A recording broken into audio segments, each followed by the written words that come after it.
똑똑하다 하는 사람들은 사회생활 가운데 속에서 실패하고 또 출세를 잘 못하는 경향이 많다고 합니다.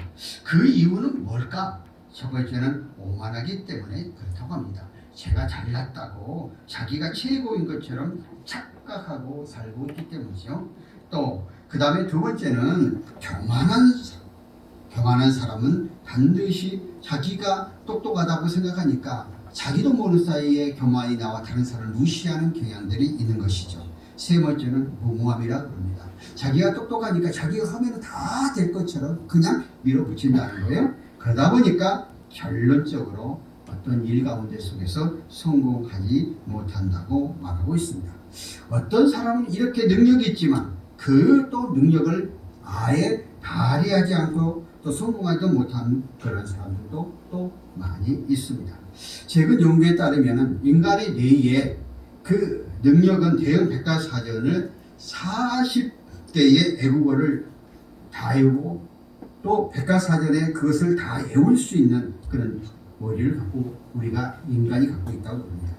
그래서 이러한 능력을 갖고 인간이 평생 동안 내가 갖고 있는 능력의 10%도 사용하지 못한다고 말하고 있습니다. 오늘 제가 본문에 기록된 모세에 대한 능력 있는 한 지도자의 모습을 증거하기 앞서서 이러한 얘기를 했던 것들은 얼마든지 우리는 할 수가 있는데 우리 스스로들이 중간에 포기하고 안 된다, 할 수 없다고 하기 때문에 안 된다는 오늘 모세를 통해서 우리들은 어떠한 일도 할 수 있다는 것을 말씀을 통해서 우리 각자가 교훈이 되었으면 좋겠습니다. 오늘 모세가 하나님의 소명을 받게 되어서 애굽에 고생하는 백성들을 구출하고자 하는 자기의 생각을 그 40대에 결국 사람을 죽이는 살인자가 되었죠. 그리고 가는 도망자가 되어서 40년 동안 미디안 강야 생활을 하다가 80세가 되어졌을 때 하나님이 그를 부르시는 것을 볼 수가 있습니다. 그런데 그가 말할 때 보면은 80세에 하나님이 부르시니까 나는 할 수 못합니다. 할 수 없습니다. 40대 때는 자신감 있게 자기의 민족의 백성들을 구원하고자 하는 생각이 갖고 있었지만 80세가 되어서 노인에서 힘이 없어지니까 할 수 없다고 주저앉아 버리는 그런 모습을 볼 수 있습니다. 그럴 때 하나님이 네가 못한다 하니까 아론 같은 말하는 사람답게 사람을 붙여줘서 할 수 있도록 해주겠다 하고 우리 성경 전체의 출애굽기 앞부분을 통해서 그러한 이야기를 하고 있는 것을 볼 수가 있습니다. 오늘 모세가 그 성공적인 한 인물이 되어졌던 것입니다. 또 이러한 능력을 발휘할 수 있었던 것은 어떻게 했는가? 오늘 저와 여러분도 동일하게 하나님으로부터 부름받아 선택된 종들입니다. 그러므로 모세를 쓰신 하나님 오늘도 우리를 못 쓰리라는 법이 없습니다. 그런데 우리가 어떻게 그 하나님의 능력을 내가 덧입어서 하나님으로부터 쓰임받아 되어지는 그런 사람이 되어가 하는 것입니다. 첫 번째는 자식의 능력을 진단하고 배양해야 된다는 것입니다. 사람들은 자기의 능력은 배양하지 않고 더 쉽게 말하면 기르지 않고 남이 하는 것만 바라보고 남이 하는 것만 부러워하는 겁니다. 그런데 오늘 모세를 보세요. 하나님이 쓰시는 이유는 그의 능력이 있는 사람이기 때문이 아니에요. 사도행전 7장 22절에 보면은 모세가 애굽 사람의 학술을 다 배우고 그 멜과 행사가 다 능하더라 그렇게 말했습니다.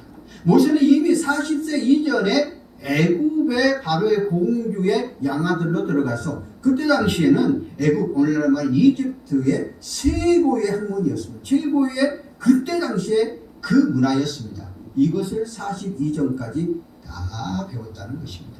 그러니까 기본적인 기초가 깔려 있었다 하는 것입니다. 그리고 하나님이 그 이후에 40년 세월이라는 고난과 역경과 환난을 겪게 만드시고 나중에 80대가 되어 쓰실 때 그가 근본적으로 갖고 있는 능력 그것이 나오도록 했다 하는 것입니다. 하나님이 이미 모세를 쓰기 위해서 하나님이 이미 준비시켰다는 것입니다. 그 준비 과정이 때로는 혹독할 수가 있죠. 힘들 수가 있죠. 여기에 나와 계신 우리 목사님 한 분 한 분들 다 사연을 들어보면 그냥 목사님이 된 사람들은 한 명도 없습니다. 각자의 다 사연이 있고 어렵고 힘들고 고난 고비고비를 넘겨서 오늘 이 자리에 오셨습니다.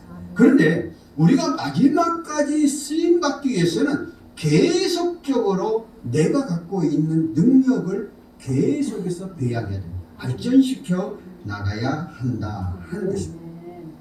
어느 한 왕이 신하들에게 명을 했어요. 무슨 명을 했느냐면, 야, 성공 비결에 대해서 글로 써와라. 그랬더니 신하들이 모여서 12권의 책을 써봤습니다. 야, 그거 너무 많아. 또 줄여. 또 한 권으로 만들어 왔어. 아니, 그것도 너무 많아. 한 말로 만들어 와라. 했더니 노력 없이 되는 것이 없다 하는 딱 결론을 내려왔습니다. 오늘 저와 여러분들이 하나님을 일을 하고 종으로 부름받아서 행해 나갈 때에 그냥 하나님이 뚝딱 주시는 게 아니라는 거예요. 우리가 주어진 여건과 환경 안에서 최선을 다해서 너에게 갈 때 나도 모르는 사이에 내 심령 속에 하나하나 성장해 간다는 것입니다. 오늘 책에 이렇게 말을 했어요.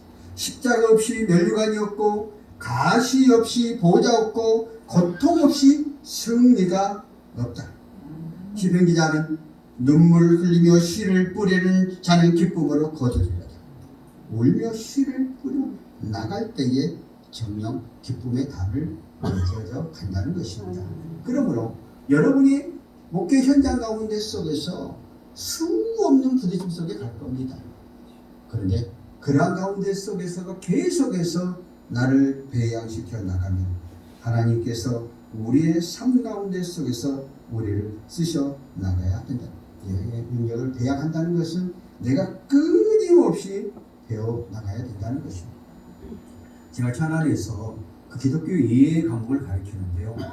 그 가운데 속에서 승무원으로 갔던 그 백석대학교 졸업생이 글을 하나 써서 그 책자에 있어서 강의를 하면서 그 내용을 제가 학생들에도 강의를 하면서 제 자신의 많은 경험이 있었어요. 그 무슨 말이냐면 대한항공 승무원으로 갔던 진소영이라는 그 학생이 이제 승무원이 되기 전에 어머니가 이렇게 말을 했대요.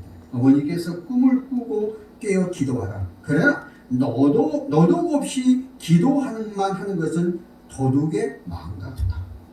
난 그 마음을 듣고 평신도의 어머니가 항공학과에 들어와서 승무원이 되어지는 자기의 딸에게 그런 이야기를 했다는 거예요. 그래서 제가 애들에게 너희들에게 이제 그 가계를 내주면서 잘한 것 10가지 또 잘못하는 것 10가지를 써서 내라 했는데 그 가운데 속에서 이 친구가 이런 글을 썼어요. 10가지 가운데 속에서 내가 인상 깊었던 것은 내가 정말 큰 발견을 했어요. 그가 학교를 다니면서 아르바이트를 해가지고 그 한 달에 한 번씩 부모님들의 식사를 대접하고 자기의 친구들에게도 한 달에 한 번씩 아르바이트를 해서 돈 갖고 식사 대접을 한다는 거예요. 내가 어른이 된 또 가르치는 내가 목사로서 그 학생의 이제 그분이 이미 졸업을 했는데 그 써놓은 그 글을 보면서 내가 감동을 받았어요. 감동. 이게 뭐겠어요? 학교에 아르바이트를 하면서도 자기가 그 돈을 베풀고 쓰지 않아요. 그런데 우리들이 하나님의 종으로 선택을 받아서 내가 하나님의 일을 한다 하면서 내 자신이 계속해서 하나님 앞에 합할 수 있는 그런 능력들을 배양했는가 하는 것들을 살펴볼 수 있습니다. 저는 목사님들을 많이 만나면서 20년, 30년 된 목사님들에게 좀 학교를 다니고 우리 학교가 시스템이 잘 해나가면 거기 가서 배워서 뭐 하느냐 이렇게 말을 해요. 20년, 10년 전과 지금의 학 시스템은 또 목회 시스템은 완전히 달라졌습니다. 그런데 내가 갖고 있는 그런 것도 갖고 있지만 새로운 시스템들도 받아서 그것을 나의 목회 현장에 적용해서 나갈 때 현실에 맞는 그런 목회가 되어지는 것이죠. 그러니까 우리는 끊임없이 나를 새롭게 바뀌어져 가고 달라져. 20년, 30년 전 했던 것을 똑같이 지금 한다 이건 통하지도 않아요. 우리의 시대는 계속해서 발전돼 가잖아요. 우리는 지금 AI 시대라고 그러잖아요. 그럼 AI 시대가 뭔지를 알아야 될 거예요. 그러니까 제가 지금과 비전이라는 수업을 가르치는데 4차 산업혁명에 대한 강의를 해야 돼요. 그러면 나는 지금 너무 나이가 많아갖고 모르지 않아요. 그럼 내가 그거를 습득을 해서 애들한테 가르쳐야 될 거 아니에요. 유튜브에 나오면 잘 나와 있습니다. 내가 수없이 유튜브를 보면서 내 나름대로 지식을 하고 천안을 내가 내려가면서 그걸 또 들으면서 또 해요. 그래서 얘들한테 가르치는 거고, 나도 이제서 교수가 돼서 그냥 노력 없이 안 돼요. 내가 준비를 안 하면 안 되는 거고, 목회도 마찬가지로 생각을 해요. 내가 목사님들을 만나보면은 과거에 갔던 생각 속에서